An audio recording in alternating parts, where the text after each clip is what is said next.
பொதுவாக யோசிக்கிற ஒன்று, எனக்கு இந்த தாளந்து இல்லை, எனக்கு இந்த குணம் இல்லை, எனக்கு இந்த மாதிரி பேசவே தெரியாது, நான் இதில் வீக்கு, இது என்னால் முடியாது அப்படின்னு சொல்லி எதெல்லாம் அந்த குழந்தைக்கு இல்லைன்னு அது தன்னுடைய இருதயத்தில் ரொம்ப மனசளவில் விட்டு போய் இன்ஃபீரியராக அது யோசிக்குதோ, இப்போ அந்த தாய்க்கு என்ன வேலை அப்படின்னு சொன்னால், இல்லைப்பா உனக்கு முடி இருந்தால் மட்டும்தான் உங்கள் அப்பா உன்னை அப்படி நினைப்பாருன்னு நினைக்காத, நான் உனக்கு ரெடி பண்ணுறேன், நான் உன்னை என்ன தாயாக மாற்றுறேன் அப்படின்னு சொன்னால், உன்னை அலங்கரிக்கிற ஒரு தாயாய் அலங்கரிக்கிறேன்.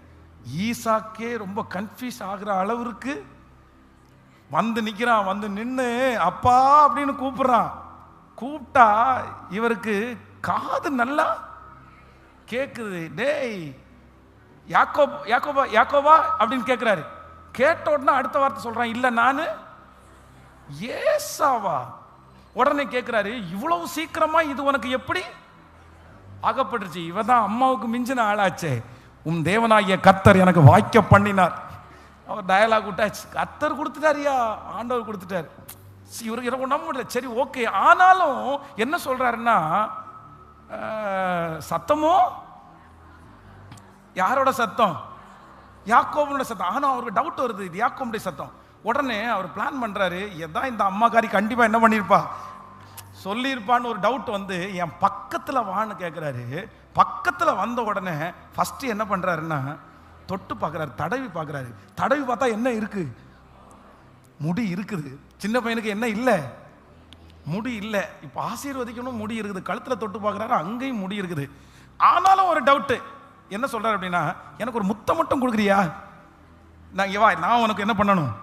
என் பக்கத்துல வா, உனக்கு ஒரு முத்தம் தரணும். இது முத்தம் கொடுக்கறது, இது முத்தம் இல்லை, அவனுடைய ஸ்மெல்லு. அப்படின்னா அவன் தானா அப்படின்னு போட்டு பார்த்தா உள்ள போட்டிருக்க சட்டை யாருடையது? ஏசாவுடையது. இப்ப ஸ்மெல்லும் ஓகே. உடனே அப்படியே கையை வச்சு, டேய் நீ எப்படி இருக்க தெரியுமா, உன் வாசனை எப்படி இருப்ப தெரியுமா அப்படின்னு தன்னுடைய மொத்த ஆசீர்வாதத்தையும் தன்னுடைய பிள்ளை மேலே அப்படியே அவர் வைக்கிறாரு.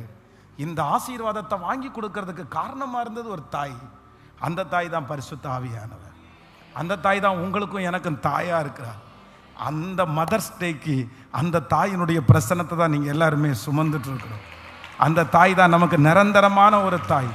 அந்த தாய் என்னை எவ்வளவு தூரத்தில் வேணாலும் என்னை கொண்டு போய் விட முடியும். அவர் என்னை அலங்கரிக்கிற தாய். எதெல்லாம் எனக்கு இல்லையோ எல்லாமே அந்த தாயால கொடுக்க முடியும். அந்த தாயால கொடுக்க முடியும்.